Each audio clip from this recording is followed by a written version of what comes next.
Hello प्यारे बच्चों, welcome to the Navdeep sir's physics class. तो कैसे हो आप सब लोग। तो देखिए स्टूडेंट्स, अपने कर रहे थे राजस्थान बोर्ड की फिजिक्स का चैप्टर नंबर 15 और आज अपने इसका लास्ट पार्ट करने जा रहे हैं फाइनली, जिसका आपको बहुत ही लंबे टाइम से वेट था। ठीक है ना, आप बहुत ऊब चुके हो, इस चैप्टर से बोर हो चुके हो। तभी क्या है कि इसका अपने लास्ट पार्ट अब करने जा रहे हैं। बिल्कुल एंड पार्ट है ये। वैसे तो चैप्टर तो चलो ख़त्म हो गया, लेकिन अब इसमें अपने previous year board exam question discuss करेंगे। ठीक है, तो चलिए स्टार्ट करते हैं अपना लास्ट का चैप्टर। हाँ, लास्ट वीडियो से पहले देखो, प्रीवियस जो वीडियो थी ना, उसमें जो आपको न्यूमेरिकल करवाए थे, उसमें दो जगह करेक्शन कर लेना। आप दो जगह गलती हुई है मेरे से, वो आप करेक्शन कर लेना। वो आपको बता देता हूँ अभी मैं। तो देखिए बच्चों, एक तो आप यहाँ पे ये जो क्वेश्चन नंबर 8 है ना, इसमें जो मैंने यहाँ पे आयु निकाली थी, यानी ये टी हाफ का मान सेकंड में निकाला था। ये देखो, ये सेकंड में निकाला हुआ है ना। तो यहाँ 10 की पावर 8 की जगह 10 की पावर 7 आ रहा है। वो आज मैंने इंग्लिश मीडियम के नोट्स बना रहा था ना, तब उसमें कैलकुलेट किया। तो यहाँ 10 की पावर 7 आएगा और यहाँ पे आपके पास 10 की पावर क्या आ जाएगा, 15 आ जाएगा 16 की जगह। ठीक है ना, एक एक पावर कम हो जाएगी। और लास्ट में जो आंसर आ रहा है ना आपका, ये 10 की पावर -5, तो ये माइनस में जो पावर है वो एक बढ़ जाएगी, क्योंकि प्लस के उल्टा होगा। तो यहाँ पे जब आपकी पावर आएगी वो 10 की पावर -6 आएगी। और आंसर में भी यही दिया हुआ है, आप देखना आंसर में 10 की पावर -6 ग्राम दिया हुआ है। तो एक तो आप ये सही कर लेना। ठीक है, फिर देखो नेक्स्ट क्वेश्चन है इसमें आगे, ये वाला 10वां क्वेश्चन।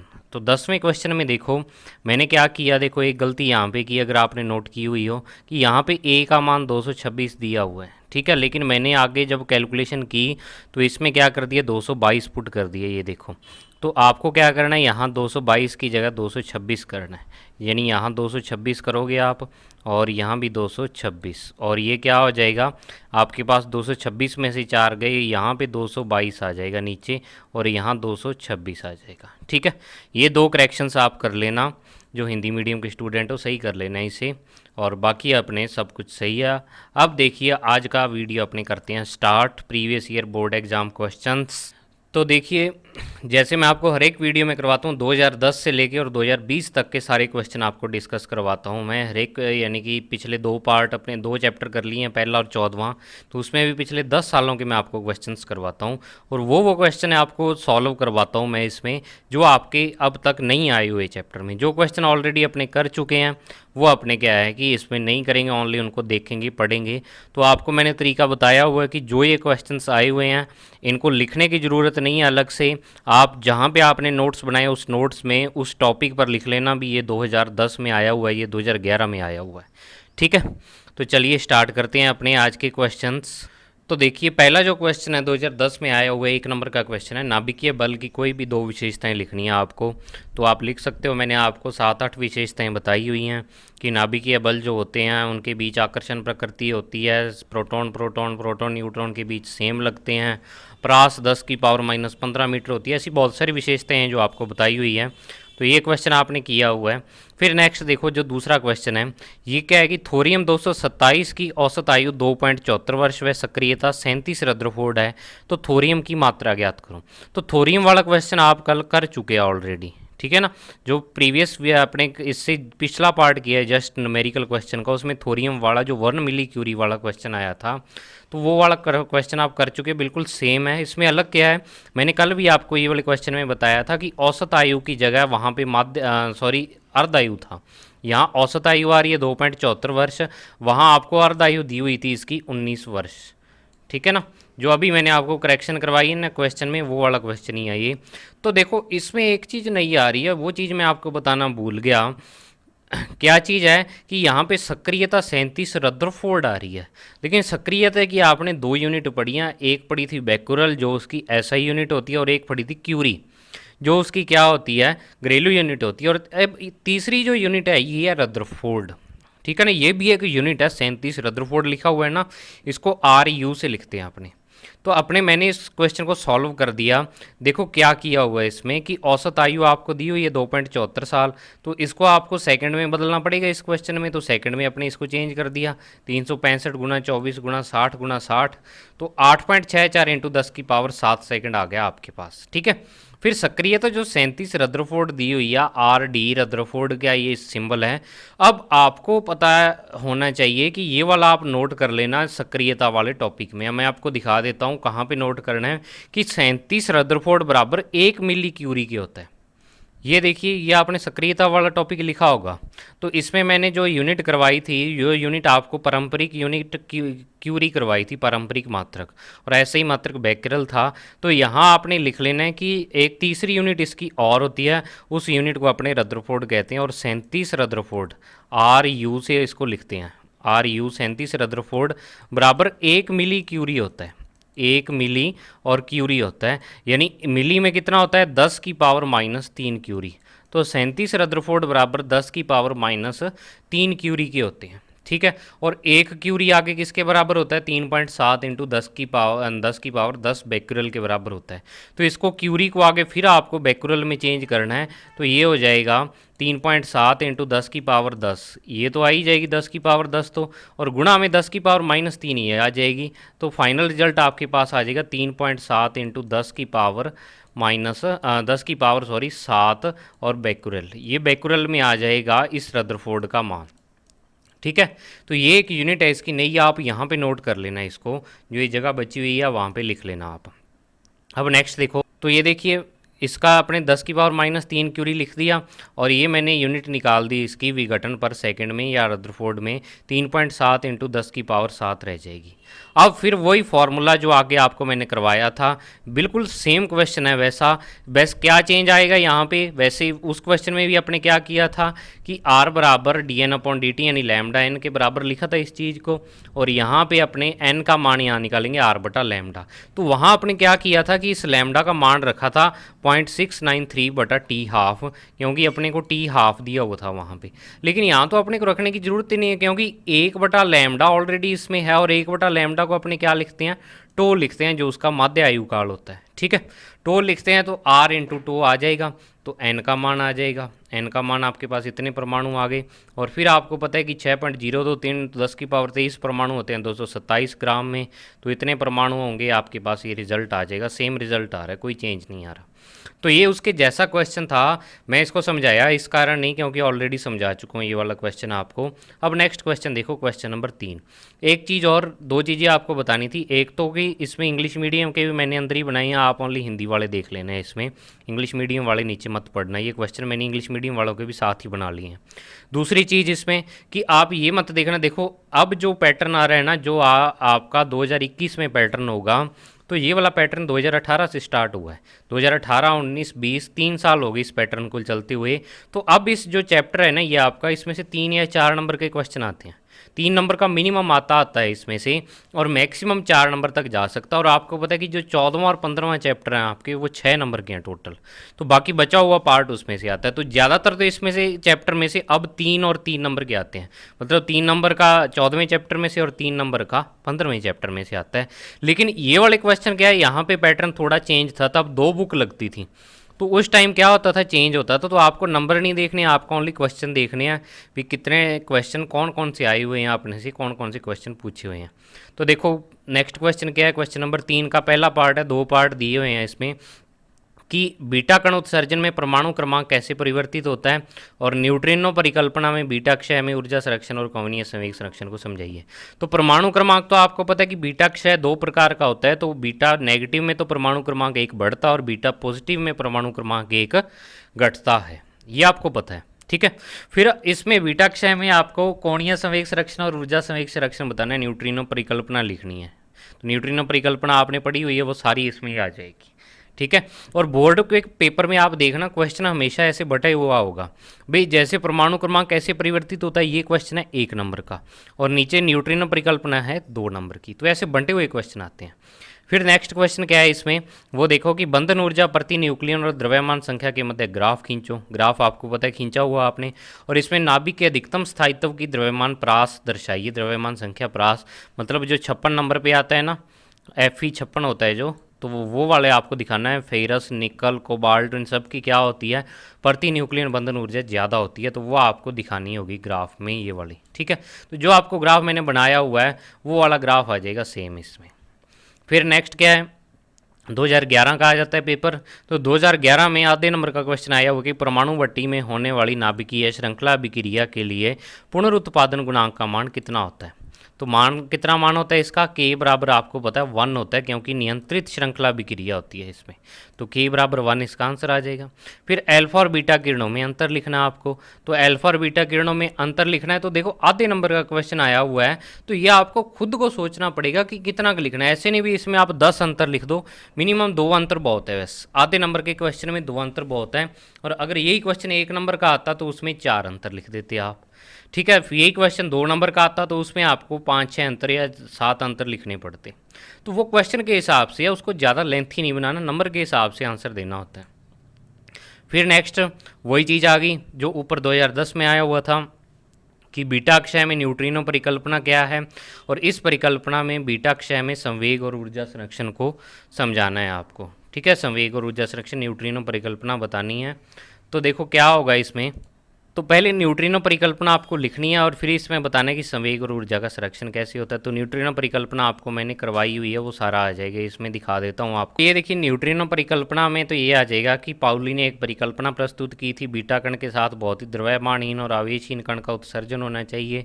और ऊपर क्या होगा कि जो इसकी व्याख्या होगी वो ये वाली हो जाएगी, ये वाली कि यदि बीटा क्षय में पितृ नाभिक को स्थिर माने संवेग संरक्षण ऊर्जा संरक्षण का पालन नहीं होता है, ये वाला इसमें सारा आ जाएगा। ठीक है, अब वापस चलते हैं अपने। देखो नेक्स्ट क्वेश्चन क्या है, 2012 का आ गया कि नाभिकीय भट्टी में प्रयुक्त 2 मंदकों के नाम लिखने हैं आपको। तो मंदक के रूप में क्या काम में लेते हैं, एक तो बारी जल होता है और एक होता है ग्रेफाइट। 2 चीज़ें अपने इसमें मेन काम में लेते हैं, तो वो चीज़ें आप लिख दो। फिर तीसरा एक और बेरिलियम ऑक्साइड होता है जो आपकी बुक में नहीं दिया हुआ, एक आपको नाम और याद रखना है, बेरिलियम ऑक्साइड। ठीक है, फिर नेक्स्ट दूसरा क्वेश्चन क्या है कि रदरफोर्ड सोडी का रेडियो एक्टिव विघटन का नियम लिखो तथा क्षय समीकरण ज्ञात कीजिए, अर्ध आयु और माध्य आयु के बीच संबंध स्थापित करो। कि आपको पहले तो लिखना है, देखो क्वेश्चन बंटा हुआ है ये भी 1 + 2 + 1, कि जो आपको रदरफोर्ड सोडी का रेडियो एक्टिव विघटन का नियम लिखना है। भी नियम क्या था, तो नियम जो है वो 1 नंबर का है। फिर इसका क्षय समीकरण, मतलब जो समीकरण आप निकालते हो इसमें n बराबर क्या निकालते हो, n0 e⁻ λt। याद करवा देता हूँ आपको समीकरण, n बराबर n0 e⁻ λt, ये समीकरण आ जाएगी। ये 2 नंबर की समीकरण होगी जो आप डेरिवेशन करके समाकलन करके निकालते हो। फिर लास्ट है अर्ध आयु और माध्य आयु में संबंध स्थापित करना आपको। तो अर्ध आयु और माध्य आयु में संबंध क्या होता है वो आपको लिखना होगा कि जो अर्ध आयु होती है वो क्या होती है, 6.693 गुणा में माध्य आयु की इक्वल होती है, वो संबंध आ जाएगा। तो वो 1 नंबर का है। तो ऐसे ही ये टोटल 4 नंबर का क्वेश्चन हो जाएगा। ठीक है, आपको अगर नहीं समझ आया तो आपको दिखा भी देता हूँ मैं कि जो रदरफोर्ड सोडी का नियम था, मैं नोट्स खोल रखे हैं आज साथ में ही, मैंने कहा बच्चों के चलो करवाना होगा तो इसमें नोट्स आपको सारे बता दूंगा, मैं नोट से दिखा दूंगा। तो अर्ध आयु और माध्य आयु जो मैंने आपको करवाया था, 1 मिनट देखते हैं।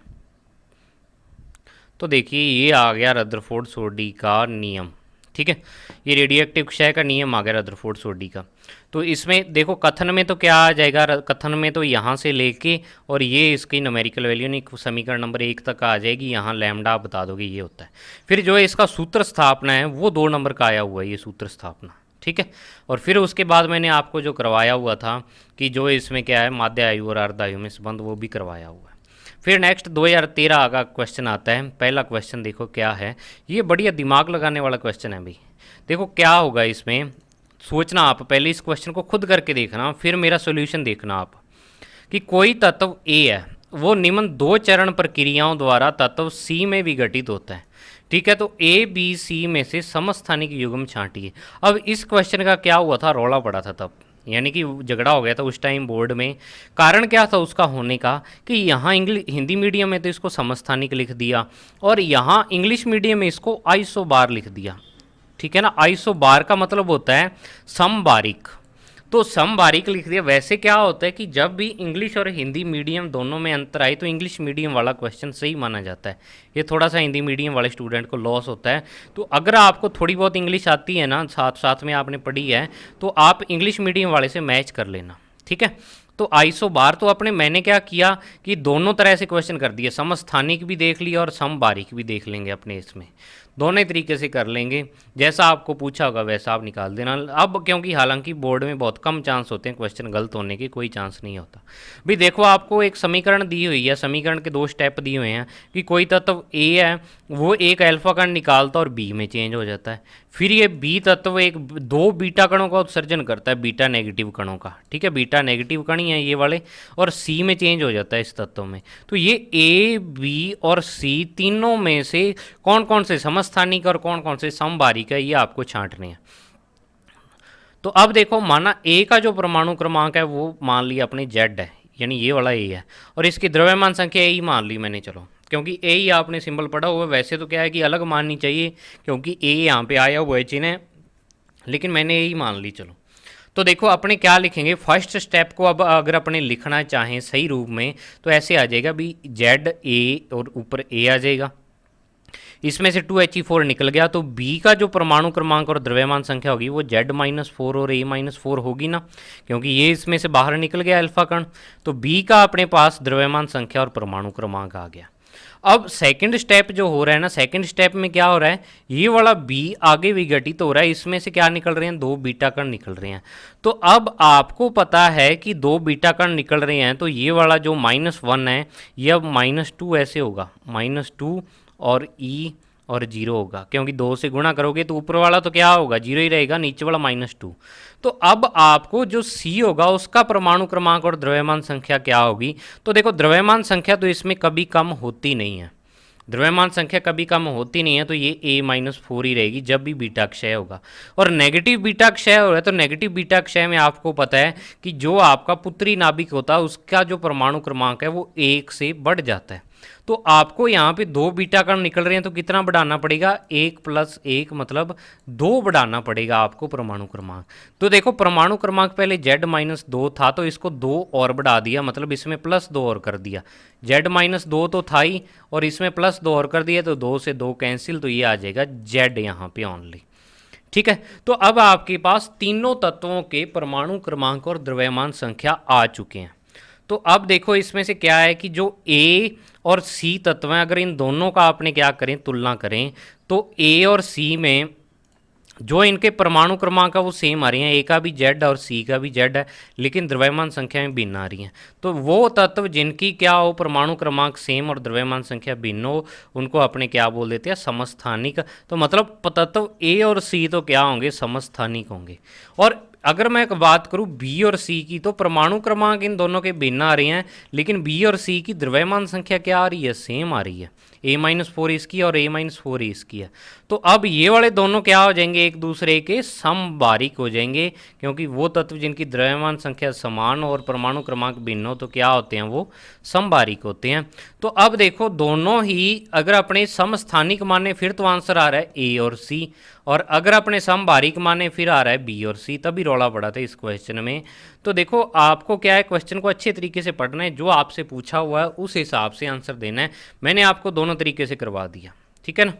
अब नेक्स्ट देखो दूसरा क्वेश्चन है इसमें कि रेडियो एक्टिवता क्षयता का नियम लिखिए। रेडियो एक्टिव क्षयता का नियम यानी जो रदरफोर्ड सोडी का नियम है, और आपसे पूछा हुआ है कि किसी रेडियो एक्टिव तत्व का क्षयांक 10⁻³ प्रतिवर्ष है, तो इसकी अर्धायु का मान वर्ष में ज्ञात कीजिए। अब आपको देखो ये वाला तो रेडियो एक्टिव क्षय का नियम जो रदरफोर्ड सोडी का भी मैंने आपको नियम कहा था, 1 नंबर में पूछा हुआ है, तो इसकी स्टेटमेंट और साथ में जो इसमें आता है -dN/dt, और किसके इक्वल आता होता है, -dN/dt लैम्डा n के बराबर आता है। बस यहाँ तक लिखना, और लैम्डा यहाँ पे कांस्टेंट है, इतना बता देना है। ये तो हो जाएगा रेडियो एक्टिव क्षय का नियम। फिर आपको एक क्वेश्चन दिया हुआ है इसमें, न्यूमेरिकल क्वेश्चन है कि रेडियो एक्टिव तत्व का क्षयांक, क्षयांक क्या होता है, लैम्डा होता है, लैम्डा का मान होता है। तो लैम्डा आपको दे दिया और अर्धायु का मान पूछ लिया, और किस में पूछा है, वर्ष में पूछा है, और दिया भी किस में हुआ है, वर्ष में दिया हुआ, प्रति वर्ष। तो आपको यूनिट चेंज करने की कोई ज़रूरत नहीं है। अगर आपको मान लो वर्ष में दे के और मिनट या सेकंड में पूछा होता फिर आपको चेंज करना पड़ता। तो वर्ष में देखिए, वर्ष में पूछा हुआ है, तो बोर्ड में लगभग ऐसे क्वेश्चन नहीं आते जिसमें यूनिट अलग अलग दे रखी हो, सेम वाली यूनिट वाली ज़्यादातर आते हैं। आज तक कभी नहीं आया हुआ जिसकी यूनिट अलग अलग दी हुई हो, ठीक है। तो अब अपने क्वेश्चन के हिसाब से चलते हैं। तो क्षयांक जो लैम्डा दिया हुआ है 10⁻³ दिया हुआ है, निकालना अर्धायु है। अर्धायु और लैम्डा में सूत्र लिखो, क्या होता है, टी हाफ बराबर होता है 0.693 बटा लैम्डा। तो लैम्डा का मान 10⁻³ रखो। तो ये 10⁻³ जब ऊपर जाएगा तो 10⁻+3 हो जाएगा, और 10⁻+3 मतलब क्या होता है, 1000 होता है। तो इसको जब 0.693 को आप 1000 से गुणा करोगे तो क्या आ जाएगा आपके पास, 693 साल या 693 ईयर्स इसका आंसर आ जाएगा। तो अच्छा क्वेश्चन था, डायरेक्ट था, फॉर्मूला बेस्ड क्वेश्चन था। ठीक है। फिर नेक्स्ट क्या है, क्वेश्चन नंबर 2014 का पेपर है, इसमें क्वेश्चन नंबर फर्स्ट जो आपको दिया हुआ है, आपसे दोनों पूछा हुआ है कि एक तत्व का क्षय स्थिरांक, वही चीज़ दे दी, क्षय स्थिरांक दे दिया आपको लैम्डा का मान, क्षयांक या क्षय स्थिरांक यही होता है, प्रति मिनट में दिया हुआ है, तो इसकी अर्ध आयु और औसत आयु निकालिए। तो अब देखो, अगर आप इसको प्रति मिनट में रख रहे हो तो जो अर्ध आयु आ रही है और औसत आयु आ रही है, इन दोनों का मान भी किस में आएगा, मिनट में आएगा। जिसमें आप रख रहे हो आंसर उसी में आएगा, उसको सेकंड या वर्ष में आपको नहीं लिखना है। ठीक है ना। तो यूनिट का हमेशा ध्यान रखना है आपको इसमें। तो वही चीज़ है कि क्षयांक लैम्डा दिया हुआ है, प्रति मिनट दिया हुआ है, आपको निकालना है टी हाफ और टो का मान। तो टी हाफ क्या होता है, 0.693 बटा लैम्डा, और लैम्डा का मान 0.693 दिया हुआ है। तो एक क्या आ जाएगा, दोनों कट के एक हो जाएगा, और एक यहाँ पे मिनट आ जाएगा, या इसको सेकंड में लिखना चाहो तो 1 मिनट में कितने सेकंड होते हैं, 60 सेकंड आंसर आ जाएगा। फिर टो का मान 1 बटा लैम्डा, तो 1 बटा लैम्डा यानी 1 बटा 0.693 ये आ जाएगा। तो अब देखो क्या आएगा यहाँ पे आपके पास, जो देखो 0.693 यहाँ से पॉइंट हटा और ऊपर क्या लग जाएगा, 1000। तो 1000 में 693 का भाग दोगे आप तो 1.44 मिनट आंसर आएगा। ये सही है। अब मैंने इसको क्या है, सेकंड में भी चेंज किया हुआ है, तो सेकंड में इसको कैसे चेंज करेंगे, देखो 1 मिनट में 60 सेकंड होते हैं, आपको पता है, ये तो 60 हो गए, और 0.44 मिनट में कितने होंगे सेकंड, 0.44 बच गया ना, 1.44 है, तो इसको भी आप क्या करो, 60 से गुणा कर दो, तो ये लगभग क्या आ जाएगा, 26.4 आ जाएगा। ठीक है ना, 26.4 आएगा। तो 60 और 26 लगभग 86 सेकंड इसका आंसर आ जाएगा। तो कभी भी आपको मिनट में अगर आपने आंसर निकाले उसको सेकंड में चेंज करना हो तो ऐसे कर सकते हो। फिर नेक्स्ट दूसरा क्वेश्चन है इसका कि समीकरण r बराबर r0 a⁻1/3 के आधार पर दर्शाइए कि नाभिकीय द्रव का घनत्व क्या रहता है, लगभग अचर रहता है। अचर का मतलब कांस्टेंट रहता है, आपको बताना है नाभिक का घनत्व क्या होता है, हमेशा कांस्टेंट होता है। तो वो देखो अपने देखते हैं जो बुक में किया था, देखिए। तो ये देखिए इसमें कि आपको घनत्व वाला मैंने करवाया था, तो इसमें घनत्व में ये सारा आ जाएगा कि यहाँ तक कि घनत्व जो होता है, मैंने लिखा है ना नीचे कि नाभिक का घनत्व द्रव्यमान संख्या पर निर्भर नहीं करता, वह लगभग सभी नाभिकों के लिए इसका मान क्या होता है, समान होता है। तो वही चीज़ आ गई, समान होता है मतलब कांस्टेंट रहता है, 2.3 × 10⁻17 ही रहेगा। तो इसमें ये सारा आपको करना पड़ेगा घनत्व वाले में। अब नेक्स्ट क्वेश्चन देखते हैं। तो इसमें 2 नंबर का क्वेश्चन आया हुआ है ये, तो उसमें आपको सारा करना पड़ेगा। फिर 2015 में क्या आया हुआ है कि नाभिक की त्रिज्या r और द्रव्यमान संख्या a में संबंध लिखना आपको, तो r बराबर r0 a⁻1/3 होता है। तो अब देखो इसमें क्या है, अब तक जो रदरफोर्ड सोडी का नियम है वो 2 बार आ चुका है। ठीक है, और 2 बार ही आपका ये वाला क्वेश्चन आ चुका है, अर्धायु और माध्य आयु वाला। तो 2 टॉपिक ये बहुत ही इंपॉर्टेंट है, जो आपके अर्धायु माध्य आयु वाले हैं और रदरफोर्ड सोडी का नियम है। ज़्यादातर क्वेश्चन आपके यहाँ से पूछे जाते हैं। फिर नेक्स्ट क्वेश्चन देखो क्या पूछा हुआ है आपसे कि किसी रेडियो एक्टिव तत्व की अर्धायु को परिभाषित करिए, दोबारा आ गया, और अर्धायु के साथ निम्न का संबंध लिखिए। अब ये चीज़ यहाँ पे है कि एक तो रेडियो एक्टिव क्षय स्थिरांक मतलब लैम्डा, और अर्धायु मतलब टी हाफ, इन दोनों में क्या संबंध होता है वो लिखना है आपको, तो वो आपको पता ही है। फिर रेडियो एक्टिव तत्व की औसत आयु, अब आपको क्या निकालना है, औसत आयु और जो इसकी माध्य आयु या औसत आयु और अर्धायु में संबंध लिखना है आपको। तो वो चीज़ मैंने यहाँ पे लिखी हुई है कि अर्धायु और रेडियो एक्टिव क्षय स्थिरांक में संबंध तो ये होता है टी हाफ बराबर 0.693 बटा लैम्डा, और औसत आयु और अर्धायु में जो संबंध होता है वो क्या होता है, 0.693 इंटू माध्य आयु। अर्धायु किसके बराबर होती है, 0.693 बटा गुणा में माध्य आयु के बराबर होती है। ठीक है, तो ये दोनों संबंध आ गए। देखो अलग अलग दी हुई हैं।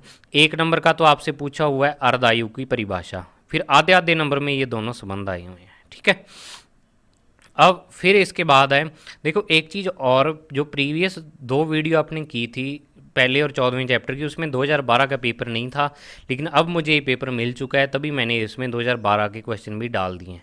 ठीक है, नेक्स्ट सभी चैप्टर्स के अपने 2012 के क्वेश्चन भी करेंगे। फिर नेक्स्ट देखो इसमें 2000 कितने पे आ गए अपने, हाँ, और चल रहा था। अब ये वाला क्वेश्चन है, इसके अथवा में एक क्वेश्चन था जो आपका क्वेश्चन है, देखो क्या है कि किसी नाभिक की द्रव्यमान क्षति को समझाइए। द्रव्यमान क्षति क्या होती है पहले तो आपको ये बताना है, यानी डेल्टा एम क्या होता है, द्रव्यमान क्षति आपने पढ़ी थी ना। फिर आपको 8O16 की बंधन ऊर्जा दी हुई है, एक न्यूमेरिकल दे दिया भी, ऑक्सीजन की बंधन ऊर्जा आपको इतनी दी हुई है, तो इसकी बंधन ऊर्जा प्रति न्यूक्लियन निकालनी है, और एक इलेक्ट्रॉन वोल्ट का मान जूल में भी लिखना है। तो देखो 3 क्वेश्चन आ गए, द्रव्यमान क्षति 1 नंबर का, फिर बंधन ऊर्जा प्रति न्यूक्लियन निकालना आधे नंबर का, और लास्ट में 1 इलेक्ट्रॉन वोल्ट का मान जूल में लिखना है, वो आधे नंबर का। तो 2 नंबर का क्वेश्चन है। तो अपने देखते हैं, देखो पहला मैंने नहीं लिखा, द्रव्यमान क्षति आपको पता ही है क्या होता है। द्रव्यमान क्षति की परिभाषा आपने नोट्स में लिखी हुई है, वहाँ से पढ़ लेना। फिर मैं करवाता हूँ न्यूमेरिकल, और लास्ट में 1 इलेक्ट्रॉन वोल्ट वाला। तो देखो आपको बंधन ऊर्जा दे दी और प्रति न्यूक्लियन पूछ ली, तो ए का मान है, देखो ऑक्सीजन के लिए ए का मान कितना है, 16 है। तो 16 है, तो प्रति न्यूक्लियन बंधन ऊर्जा निकालने के लिए अपने बंधन ऊर्जा में किसका भाग दे देते हैं, ए का भाग दे देते हैं। तो ए का भाग देने पर ये आ जाएगी 7.968 मेगा इलेक्ट्रॉन वोल्ट। और 1 इलेक्ट्रॉन वोल्ट कितने जूल के बराबर होता है, 1.6 × 10⁻−19 जूल। ये आपको मैंने कब करवाया था, जब प्रीवियस चैप्टर अपने 14वां चैप्टर किया था, उसमें ये वाला क्वेश्चन मैंने आपको करवाया था, याद हो तो आपको। ठीक है, फिर 2016 का पेपर आता है, इसमें देखो क्या क्या क्वेश्चन आते हैं। पहला जो क्वेश्चन है वही क्वेश्चन तीसरी बार क्वेश्चन आ चुका है, ये वाला कि रेडियो एक्टिव क्षय का नियम लिखिए, यानी रदरफोर्ड सोडी का नियम लिखना आपको। रदरफोर्ड सोडी की जगह ज़्यादातर इसमें क्या आता है, रेडियो एक्टिव क्षय आता है। ठीक है ना, तो आपको याद रखना ये वो वाला नियम ही है, रदरफोर्ड सोडी वाला, और तो नियम ही नहीं था इसमें कोई। तो रदरफोर्ड सोडी का नियम आपको इसमें लिखना पड़ेगा। फिर एक और आता है इसमें कि एक रेडियो एक्टिव नाभिक का क्षय निम्न प्रकार होता है, अंतिम उत्पाद X4 की द्रव्यमान संख्या और परमाणु क्रमांक ज्ञात करो, जबकि प्रारंभिक नाभिक की द्रव्यमान संख्या 238 और परमाणु क्रमांक 92 है। और ये आपको दी हुई है समीकरण। आ गया ना दोबारा से वही क्वेश्चन, 2 बार क्वेश्चन इससे पहले आ चुका है, तीसरी बार यहाँ पे क्वेश्चन आ रहा है ये वाला। ठीक है ना, और आगे भी 2 बार आएगा, देख लेना ये वाला क्वेश्चन आएगा। तो आपको क्या होगा, ओनली क्वेश्चन में ए और जेड के मान चेंज होंगे, समीकरण यही आती है हर बार। तो आपको कहा हुआ है कि एक एक्स नाभिक और X4 में ये चेंज होता है, तो आपको क्या है, एक अल्फा कण निकलता है, फिर बीटा निकलता है, फिर अल्फा और फिर गामा। तो आपको क्या करना है, इस X4 की द्रव्यमान संख्या और परमाणु क्रमांक निकालना है। तो मैंने कल लिखा हुआ द्रव्यमान संख्या में परिवर्तन -8 का आएगा, परमाणु क्रमांक में -3 का। कल मैंने क्वेश्चन करवाया था ये, वहाँ से देख लेना आप। और X4 की जो द्रव्यमान संख्या आएगी 8 कम हो जाएगी, 230 रह जाएगी, और X4 का जो परमाणु क्रमांक है वो 3 कम हो जाएगा, 89 रह जाएगा। फिर नेक्स्ट देखो 2017 में थोड़े से अलग आए थे क्वेश्चन भी। 2017 में प्रीवियस ईयर वाले क्वेश्चन इतने नहीं आए थे। देखो क्या आया था कि रेडियो एक्टिव पदार्थ की सक्रियता आई हुई है, इसमें सक्रियता अब तक एक बार भी नहीं पूछी हुई है, 2010 से 16 तक, 17 में पूछ ली, और इसका SI मात्रक पूछा हुआ है। तो यहाँ पे एक चीज़ सिद्ध हो जाती है कि जो चीज़ आपसे कभी नहीं पूछी हुई वो पूछ भी सकता है आपसे। तो आपको सारी कंडीशंस लेके चलनी है, ऐसे नहीं सोचना भी पिछले किसी साल में नहीं आया हुआ तो इस बार भी नहीं आएगा। पॉसिबिलिटी होती है उस चीज़ की। जिस बच्चे ने 100/100 सोच रखा है ना अपना टारगेट, उसको सारी पॉसिबिलिटी लेके चलना पड़ता है, उसको सारे क्वेश्चन करने पड़ेंगे, और कोई इलाज नहीं है।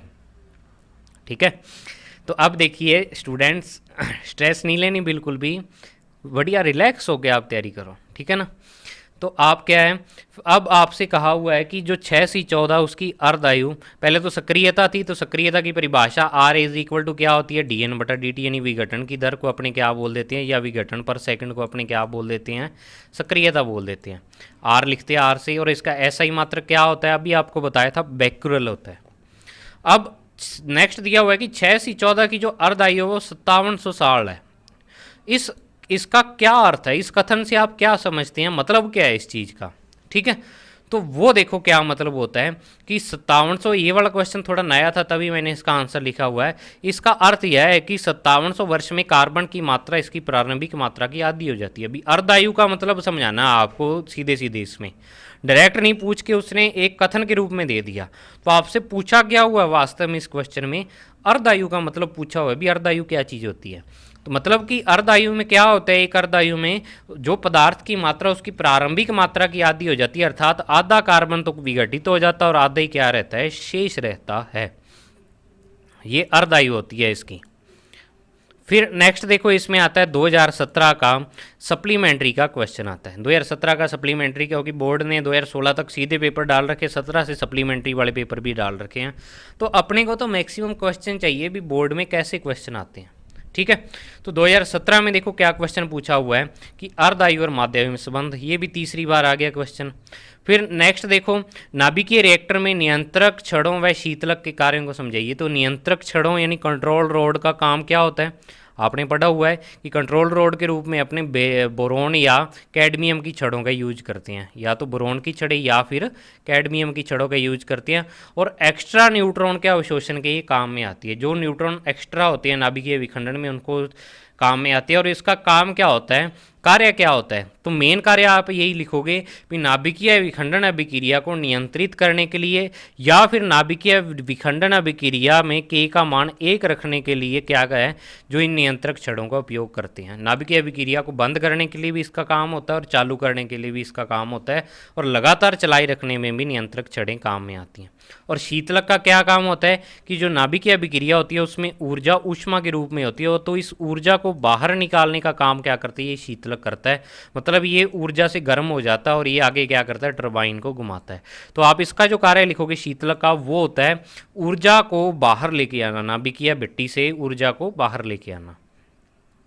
अब नेक्स्ट देखो 2018 में क्या क्वेश्चन आया हुआ है। पहला क्वेश्चन है कि एक रेडियो एक्टिव प्रतिदर्श में सक्रिय नाभिकों की संख्या 6 घंटे में अपने प्रारंभिक मान की 6.25% रह जाती है, तो रेडियो एक्टिव प्रतिदर्श की अर्ध आयु ज्ञात करो।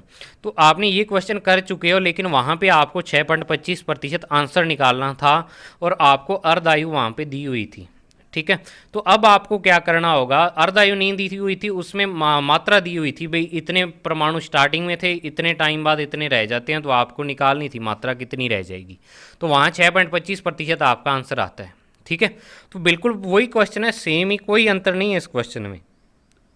तो देखिए अपने क्या करेंगे, मैंने करवा भी रखा है नीचे, उसका उल्टा करना पड़ेगा बस क्वेश्चन का। समय आपको 6 घंटे दिया हुआ है, 6 घंटे बाद सक्रिय नाभिकों की संख्या रह कितनी जाती है, प्रारंभिक की 6.25% रह जाती है। तो 6.25% ऑफ N0 यानी N0 का 6.25%। तो N0 का जब आप 6.25% निकालोगे तो N0 गुणा 6.25 और बटा में क्या आ जाएगा 100, और 100 जब आप इस पॉइंट को हटाओगे तो इसका लग जाएगा। तो अब 25 से काटो, 25 25 625 और 25 चौका 100। फिर दोबारा से ये 25 आ गए तो इस 25 को इस 100 से काट दोगे तो ये 4 आ जाएगा। तो यहाँ क्या बच जाएगा, N0/16, N का मान आ गया N0/16। अब अपने ये फॉर्मूला जानते हैं, जो ब्रह्मास्त्र फॉर्मूला अपने पास N/N0 बराबर 1/2 की पावर T/T½ ठीक है। तो अब यहाँ पे N का मान आपको पता है N0/16 दिया हुआ है और T का मान आपको 6 घंटे दिया हुआ है। तो वो यहाँ पे 6 रखोगे और T½ इधर रखोगे, N की जगह N0/16, N0 से N0 कैंसिल, तो ये 1/16 बराबर 1/2 की पावर 6/T½ ठीक है। तो 1/2 की पावर 4 बन जाएगा और इधर 1/2 की पावर 6/T½ तो दोनों तरफ आधार समान है, घातें भी समान होगी। तो इधर 4 होगी घात और इधर होगी 6/T½ तो T½ का मान 6/4 यानी 1.5 घंटा। तो ये क्वेश्चन सबसे ज़्यादा इसमें आते हैं, इस चैप्टर में आपको ऐसे क्वेश्चन आने जरूरी हैं, ठीक है ना। फिर नेक्स्ट देखो दूसरा क्वेश्चन इसमें क्या आया हुआ है कि दूसरा क्वेश्चन द्रव्यमान क्षति से क्या तात्पर्य है, और द्रव्यमान क्षति और नाभिकीय बंधन ऊर्जा में संबंध स्थापित करना। आपको द्रव्यमान क्षति लिखनी है ΔM, फिर द्रव्यमान क्षति और नाभिकीय बंधन ऊर्जा यानी इस ΔM को c² से जब अपने गुणा करेंगे तो वो अपने पास नाभिकीय बंधन ऊर्जा आ जाएगी, और प्रति न्यूक्लियन बंधन ऊर्जा का व्यंजक मतलब इसका सूत्र आपको निकालना होगा। तो सारी चीज़ें आपने की हुई हैं, वही सेम ही है। इसमें अलग अलग देखो 1 + 1.5 + आधा यानी 3 नंबर का क्वेश्चन आया हुआ है ये वाला। नेक्स्ट देखो 2018 सप्लीमेंट्री का पेपर क्या आया हुआ है इसमें कि रदरफोर्ड सोडी का रेडियो एक्टिव क्षय का नियम चौथी बार आ चुका है। फिर नेक्स्ट है रेडियो एक्टिव पदार्थ के लिए चरघातांकी क्षय वक्र। ये देखो ये चीज़ नहीं आई है इसमें, चरघातांकी क्षय वक्र। तो ये क्या होता है देखो आपको चैप्टर में मैं दिखा देता हूँ कि जब अपने रेडियो एक्टिवता का नियम किया था रदरफोर्ड सोडी का तो उसमें एक ग्राफ आया था ये वाला। तो ये ग्राफ इसमें पूछा हुआ है। देखो ये भी एक नया क्वेश्चन आ गया अपने पास भी, ये आपसे ग्राफ पूछा हुआ है कि जो इसमें क्षय वाला वक्र है ना, ये वाला वक्र आप बना के दिखाओ। तो ये वाला वक्र मैंने आपको बताया था एन के लिए भी यही बनेगा, और मान लो कि आपको थोड़ा घुमा के दे दें भी सक्रियता के लिए बनाओ ग्राफ ये वाला, तो सक्रियता भी तो इसी टाइप से चेंज होती है, एन के जैसे ही सक्रियता चेंज होती है, आर बराबर आर जीरो ई की पावर माइनस लैम्डा टी। तो सक्रियता का ग्राफ भी यही आएगा, और जो इसमें सक्रिय नाभिकों की संख्या वाला ग्राफ है वो भी यही आएगा। तो ये ग्राफ आपको बनाना पड़ेगा इसमें, ठीक है ना। एक नंबर का क्वेश्चन आया हुआ उसमें। अब नेक्स्ट देखो क्या है, एक एक नंबर के दोनों क्वेश्चन हैं, 2 नंबर के हो गए। फिर नेक्स्ट है इसमें ड्यूट्रॉन जो 1s2 नाभिक है उसके लिए प्रति न्यूक्लियन बंधन ऊर्जा का मान आपको ज्ञात करना है, और आपको ये चीज़ें दी हुई हैं, ड्यूट्रॉन का द्रव्यमान, प्रोटॉन का द्रव्यमान, न्यूट्रॉन का द्रव्यमान, और साथ में 1u का मान। तो ये क्वेश्चन अपने कर चुके हैं, आपको दिखा देता हूँ कहाँ किया था। जो ये वाला एग्जाम्पल आपको करवाया था मैंने, कौन से टॉपिक के बाद आता है, प्रति न्यूक्लियन बंधन ऊर्जा वाले टॉपिक के बाद आता है ये वाला उदाहरण, ठीक है। तो यहाँ यू में सारे मान दिए हुए हैं, तो बंधन ऊर्जा आपकी 1.11 आ रही थी, ये सेम एग्जाम्पल है वो वाला, ठीक है ना। इसमें बस थोड़ा सा चेंज इसमें दिया हुआ है कि आपको ये वाले द्रव्यमान थोड़े आसान करके दे दिए, तो ये भी आप करके देखना खुद, बिल्कुल ऐसा क्वेश्चन करवाया हुआ था तभी मैंने इसको नहीं किया हुआ। तो फिर 2019 में कौन सा क्वेश्चन है, देखो पहला क्वेश्चन है जो रदरफोर्ड सोडी का रेडिएक्टिव क्षय का नियम लिखो।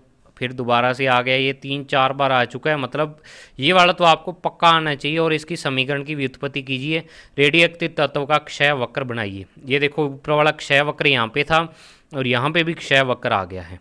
तो देखो कैसे बांटा हुआ है, क्षय नियम 1 नंबर का है, समीकरण 1 नंबर की है, रेडिएक्टिव तत्व के लिए जो ग्राफ बनाना है, नहीं देखो थोड़ा गलत हो गया, देखो कैसे है, रेडिएक्टिव क्षय नियम और समीकरण 1 नंबर की है।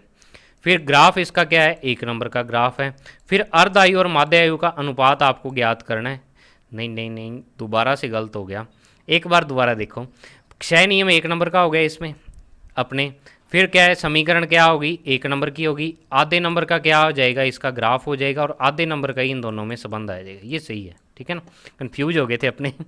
अब नेक्स्ट देखो, नेक्स्ट चलते हैं अपने नेक्स्ट क्वेश्चन पे। सारा कुछ आपको करवाया हुआ मैंने। देखो ये चीज़, ये क्वेश्चन नया था इसमें, किसी रेडिएक्टिव तत्व की अर्ध आयु और माध्य आयु में संबंध। तो ये आयु का अनुपात ज्ञात करो, संबंध नहीं है, अनुपात ज्ञात करना है। तो अर्ध आयु लिखो, माध्य आयु लिखो, ये होती है 0.693 बटा लैम्डा और 1 बटा लैम्डा, दोनों का अनुपात लिख दो। तो टी हाफ बटा टो, तो दोनों लिखो तो 0.693 आ जाएगा, या 0.693 अनुपात 1 आ जाएगा।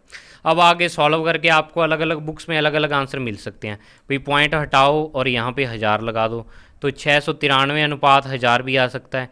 या इस 693 को लगभग अगर मान लो आपने 700 मान लें, ठीक है, वैसे मान तो नहीं सकते लेकिन अगर मान लें, कई बुक में ऐसे भी दिया हुआ है, एक बुक में मैंने पढ़ा भी था पिछले साल, ये 2 जीरो से 2 जीरो कैंसिल, तो 7:10। तो अपने को तो 100% सही आंसर लेके चलना है, तो ये तो लगभग माना हुआ आंसर है। तो आपको ये वाला नहीं करना, आपको यही माना 0.693 वाला जो आंसर आ रहा है इसमें, ठीक है ना। फिर नेक्स्ट आता है भाई लास्ट में 2020 का पेपर, ठीक है ना। 2020 का जो इस साल का पेपर है, देखो क्या क्वेश्चन आए थे इसमें। कि पहला क्वेश्चन था इस चैप्टर में से कि नाभिकीय भट्टी में प्रयुक्त शीतलक का कार्य लिखिए। ये क्वेश्चन ऑलरेडी आ चुका है पहले 1 साल, आपको बताया भी है मैंने अभी। शीतलक का कार्य क्या होता है, ऊर्जा को बाहर लेके आना। जो नाभिकीय भट्टी में ऊर्जा उत्पन्न होती है ऊष्मा के रूप में होती है, और उस ऊष्मा के रूप में जो ऊर्जा उत्पन्न हो रही है उसको बाहर लेके आने का काम कौन करता है, शीतलक करता है। फिर नेक्स्ट है कि एक रेडियोएक्टिव नाभिक निम्न प्रकार क्षयित हो रहा है, तो D4 का परमाणु क्रमांक और द्रव्यमान संख्या ज्ञात करो, ठीक है ना। परमाणु क्रमांक और द्रव्यमान संख्या आपको क्या करनी है, निकालनी है। तो D4 इसमें मिस हो गया, आपको दिखा देता हूँ मैं ये क्वेश्चन था क्या। तो देखिए स्टूडेंट्स, इसमें ये वाला क्वेश्चन था, ठीक है ना, ये मिस होगी वहाँ पे इक्वेशन लिखनी, समीकरण लिखनी। तो इसमें देखो आपको क्या करना है कि जो 92U235 दिए हुए यूरेनियम, इसमें से अल्फ़ा निकलता है, बीटा नेगेटिव निकलता है, फिर अल्फ़ा, फिर गामा, वही समीकरण आ रही है सारी। तो 235 आ गया और 92 आ गया। तो इसका आंसर अब आपको याद भी हो गया होगा, मुझे तो याद हो गया। फिर 235 में से तो क्या घटाना होता है, 8 घटाना होता है। 235 में से जब अपने 8 घटाएंगे तो वो क्या आ जाएगा आपके पास, 227 आ जाएगा। ठीक है। और जो अपने 92 में से क्या माइनस करना होता है, 3 करना होता है माइनस, क्योंकि 3 आता है इसमें, तो 92 में से 3 गया 89 आता है आपके पास। ठीक है, तो ये आंसर हो जाएगा इसका। 2 नंबर का ये क्वेश्चन आया हुआ है, 3 नंबर के इन टोटल क्वेश्चन आए हुए हैं। ये बोर्ड का 2020 का पेपर है, उसमें ये क्वेश्चन पूछा हुआ है। तो तीसरी क्या चौथी बार आ गया ये क्वेश्चन, तीसरी चौथी बार। तो ये क्वेश्चन आपको याद होना चाहिए, बहुत ही इंपॉर्टेंट क्वेश्चन है। अब नेक्स्ट देखो, अपने चलते हैं अपने ही। तो ये थे स्टूडेंट्स आपके प्रीवियस ईयर बोर्ड में पूछे एक क्वेश्चन, इससे आपको अंदाज़ा हो गया होगा।